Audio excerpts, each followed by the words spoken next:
London থেকে পড়াশোনা শেষে দেশে ফিরে ছাগলের খামার করে তাক লাগিয়ে দিয়েছেন আদনান চৌধুরী। ছাগল আর দুম্বার খামার করে আয় করছেন লাখ লাখ টাকা। দুম্বা সহ প্রায় ৮-১০ লাখ টাকার মতো সেল হবে, আর অলরেডি ৫-৭ লাখ টাকা সেল হয়ে গেছে। চট্টগ্রামের ফৌজদারহাটের যুবক আদনান চৌধুরী লন্ডন থেকে এলএলবি শেষ করে গড়ে তুলেছেন ছাগল ও দুম্বার খামার। বর্তমানে তার খামারে রয়েছে প্রায় কোটি টাকার সম্পদ। আমার ৫০টা দুম্বার দাম আপনি একদম অ্যাভারেজে যদি ১.৫ লাখ টাকা করে ধরেন, ৭৫ লাখ টাকা শুধু দুম্বাই আছে। ১০০টা ছাগল আপনি এগুলো তো বেশিরভাগই উন্নত জাত, তো আপনার অ্যাভারেজে 50 করে ধরলেও আপনার ওখানেও ৫০ লাখ টাকার ছাগল দুম্বা মিলে কোটি টাকার উপরে আছে। শখের বসে শুরু করলেও এখন বাণিজ্যিক রূপ পেয়েছে আদনানের খামার। উন্নত জাতের ছাগলের খামার করে এরই মধ্যে বিস্ময়কর সফলতা পেয়েছেন এই তরুণ উদ্যোক্তা। ওই বাচ্চার শখ পূরণ করতে গিয়ে যখন দেখি আমি একটা ভালো রেজাল্ট পাচ্ছি, বাচ্চার শখও পূরণ হচ্ছে, by the time I am getting good results. এত বড় হবে আমি আসলে কখনো কল্পনা করি নাই। আল্লাহর রহমতে এত বড় হয়েছে। এখন আমি ইনশাআল্লাহ ফুললি বিজনেস ফোকাস চিন্তা করছি। দেশি কোনো ছাগল না থাকলেও তরুণ উদ্যোক্তা আদনানের খামারে রয়েছে আফ্রিকান বোয়ার ও বারবারি সহ উন্নত জাতের বেশ কিছু ছাগল। হরিণের মতো দেখতে এসব ছাগলকে দেওয়া হয় দানাদার সব খাবার।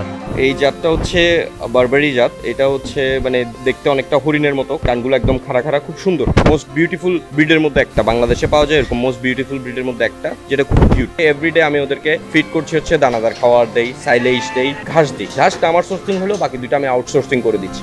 লন্ডন ফেরত আদনানের খামারে রয়েছে আওয়াজি ব্রিডের দামি দামি সব দুম্বাও। এইগুলো হচ্ছে আওয়াজি ব্রিডের দুম্বা। এগুলো আমি সব দুম্বা একই সাথে কালেক্ট করি। আমি জানতে পেরেছিলাম এটাই হচ্ছে ইব্রাহিম আলাইহিস সালাম যখন কোরবানি দিয়েছিল, ইনস্টেড অফ হিজ সান, এই জাতের পার্টিকুলার এই ব্রিডের দুম্বা দিয়ে উনি কোরবানি দিয়েছেন। ওয়ালটন ফ্রিজ কিনে অনেকের মতো আপনিও হয়ে যেতে পারেন মিলেনিয়াল। সেরা পণ্যের সেরা অফার। বিদেশে পড়াশোনার ফাঁকে ফাঁকে বিভিন্ন ফার্ম ভিজিট করতেন আদনান। এরপর দেশে ফিরে নিজে খামার গড়ে তুললেও মাঝে মধ্যেই বিদেশে গিয়ে বিভিন্ন খামার পরিদর্শন করেন তিনি, উন্নত করেন নিজের খামার। যত দেশেই গেছি, থাইল্যান্ড, সিঙ্গাপুর, মালয়েশিয়া, প্রত্যেক জায়গায় আমি ফার্মে ভিজিট করেছি। ওই ফার্মে ভিজিট করে আমি মোটামুটি খুব আনন্দ পাই। নট অনলি মি, আমি আমার ছেলে খুব সবসময় ওখানেই টাইম স্পেন্ড করি। একদিন অ্যাটলিস্ট আমরা রাখি যে যাতে বাইরের ফার্মগুলো ভিজিট করি। এদিকে তরুণ উদ্যোক্তা আদনানের ছাগল ও দুম্বার খামারে কর্মসংস্থানের ব্যবস্থা হয়েছে বেশ কিছু বেকার যুবকের। বর্তমানে তার খামারে কাজ করছেন অন্তত 15 জন। I would like to be the leader in this field. আমি এই পার্টিকুলার ফিল্ডে লিডার হতে চাই, not in terms of business but in terms of quality. বাংলাদেশে এমন ছাগল ও দুম্বার অনেক সম্ভাবনা দেখছেন আদনান। দেশের চাহিদা মিটিয়ে নিজের খামারের ছাগল ও দুম্বা বিদেশেও রপ্তানি করতে চান এই তরুণ উদ্যোক্তা।